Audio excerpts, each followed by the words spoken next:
Fiction now. Today's readings are readings about hope. They're readings about having doubts but moving forwards with those doubts. And the first reading tells us we are citizens of heaven. We belong to Christ. So our lives, our homes, they are aligned to Christ. If our homes are not aligned to Christ, then they don't belong to Him. And then the psalm builds on that. It tells us to go out and to bring the good news to the whole world. And that's for every Christian. Every Christian goes out and brings good news to the whole world. It doesn't matter whether you have a title or you don't have a title. Our lives are blessed. And we bring that message of Christ, of citizenship, to the whole world. So when we get to the gospel, we see St. Thomas saying, I will not believe until I can put my hand into Christ's wounds that are left. And many of us go through those kinds of doubts, those kinds of questionings, but we move forward with them, even with those doubts, because God reveals to us His plan over time. And all we have to do is to look at the firmament of the earth. We just have to look. We have so little control. This past week, we've had major storms that have hit Ontario. You haven't heard much about it except on the news. There are people who have experienced floods in North Toronto, in Ottawa. There are people who have experienced tornadoes.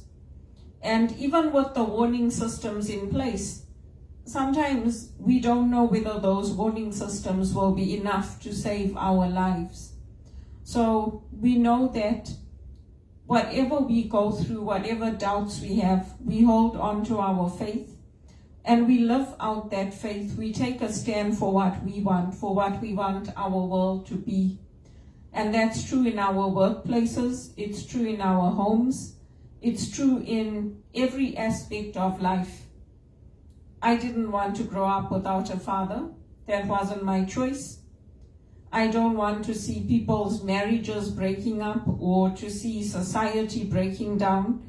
I didn't support policies that said we should implement a policy of selling hard drugs on the streets and have our cities deteriorate into places that are unimaginable with crime, with drug addicts, with addictions. I didn't support all of that, but other people did.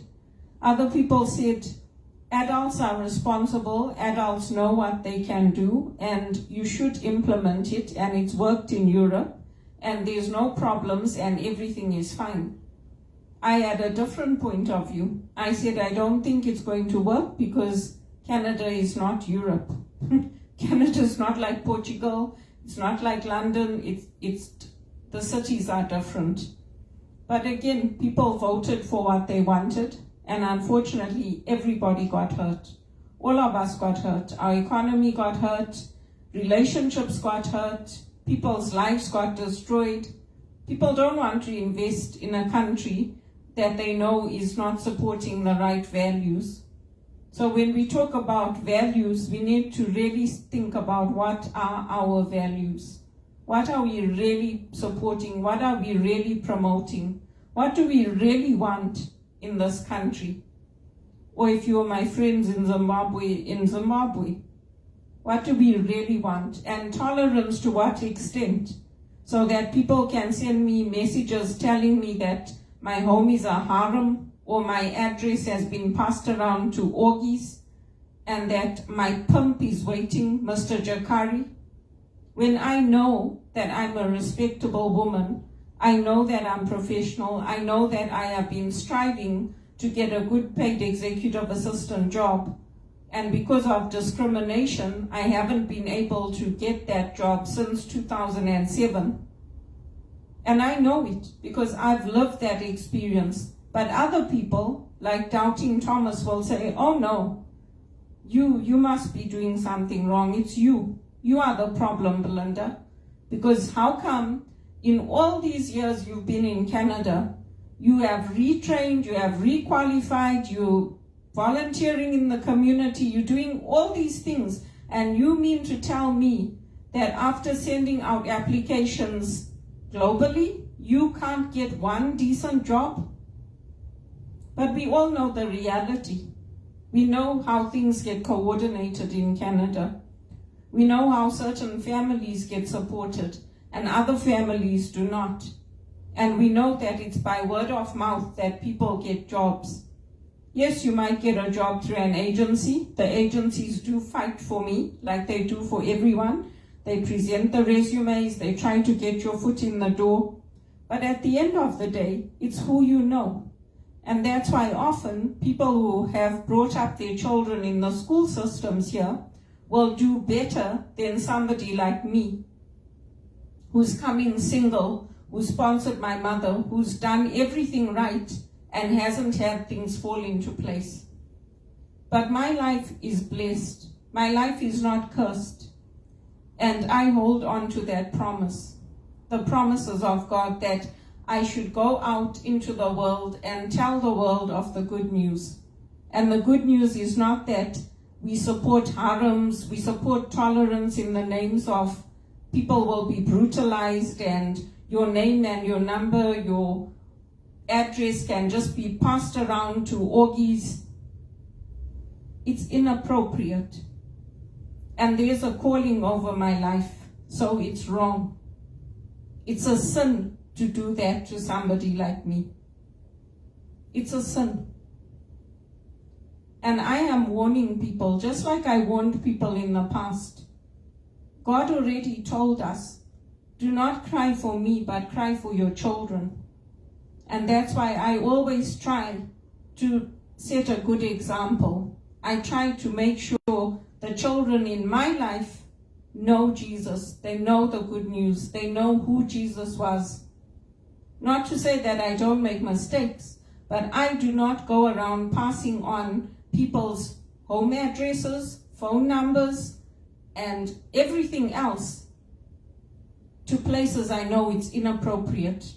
And moreover, making it seem like they're prostitutes. It's wrong. It's very, very wrong. And if you don't know the difference between right and wrong, I don't care whether you're a priest. I don't care if you're calling yourself a Christian. You need to understand Jesus' heart. And what you are doing to me is wrong. Just because I don't see the world from your point of view doesn't give you the right to say that you will brutalize me and you will violate me and that you're passing my home address and my phone number and everything else on to orgies, to harems. And it's not a joke. It's not a joke.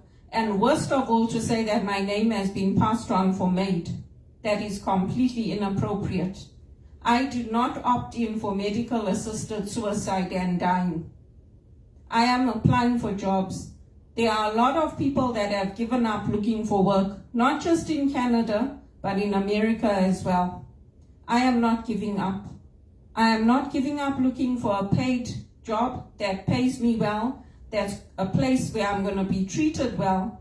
And if that means leaving here and going back to England or going to Australia or going back to Zimbabwe, I don't mind, because I keep my faith. And my dad was a Christian, and my dad raised me in a Christian home, and after he died, my mother raised me in a Christian home. And I'm a Christian, and I'm a citizen of the kingdom of Christ.